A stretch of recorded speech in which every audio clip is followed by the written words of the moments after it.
Hello जी guys, welcome back to my YouTube channel. So guys, आज मैं आप सभी के लिए लेकर आई हूँ बहुत ही प्यारी स्टोरी जो कि आपको सुनकर बड़ा ही मज़ा आने वाला है। और गाइस प्लीज़ इस वीडियो को एंड तक ज़रूर देखना। स्टोरी प्यारी लगे तो कमेंट सेक्शन में ज़रूर बताना। तो चलिए स्टार्ट करते हैं।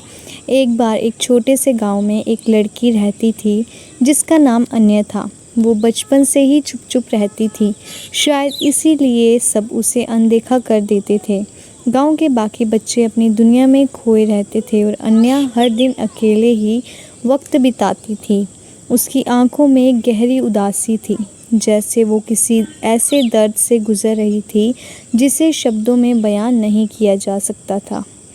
उसकी माँ उसे बहुत प्यार करती थी, लेकिन घर के कामों में व्यस्त रहती थी। उसके पिता भी हमेशा अपने काम में खोए रहते थे। अन्या कभी कभी सोचती, क्या मेरे आसपास कोई है जो मेरी बात सुने, कोई है मेरे परेशानियां समझे। लेकिन ये सवाल अक्सर उसे दिल में रहता था।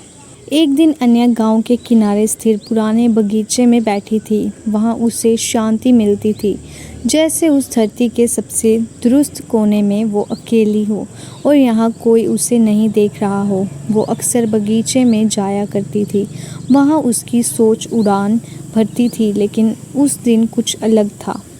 जब वो बगीचे में बैठी थी तब एक लड़का आया जिसका नाम आरव था।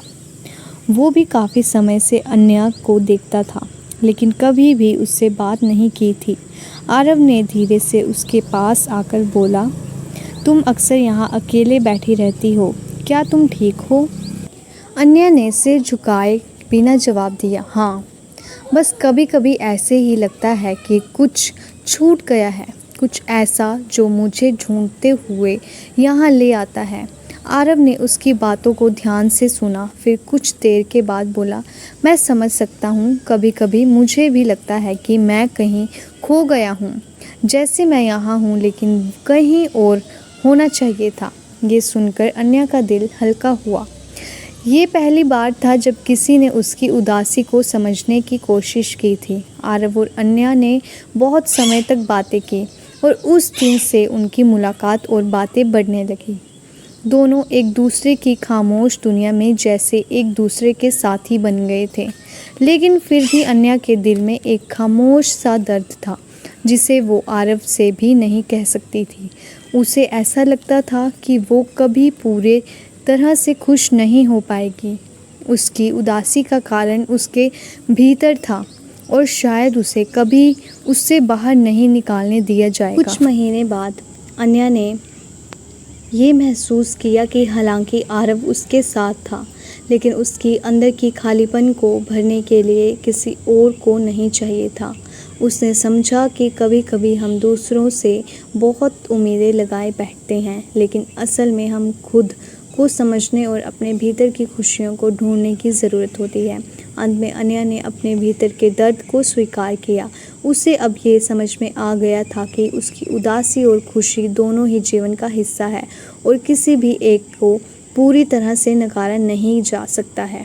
आखिरकार उसने खुद को ढूंढ लिया और जब एक दिन बगीचे में फिर से बैठी थी तो उसका चेहरा कुछ हल्का था। एक उम्मीद थी, एक विश्वास था कि कल शायद बेहतर होगा। ये कहानी आपको कैसी लगी प्लीज़ कमेंट सेक्शन में ज़रूर बताना, जिससे कि मैं आपको एट दी एंड यही बताना चाहती हूँ कि खुशियाँ और दुख जो होते हैं वो लाइफ का एक पार्ट होते हैं। अगर हमारी लाइफ में खुशियाँ हैं तो हमारी लाइफ में दुख भी होंगे। ऐसा नहीं है कि हमें सिर्फ लाइफ में खुशियाँ ही मिलेगी। दोनों हमारी लाइफ का पार्ट है, दोनों ही बराबर के हकदार हैं हमारी लाइफ में।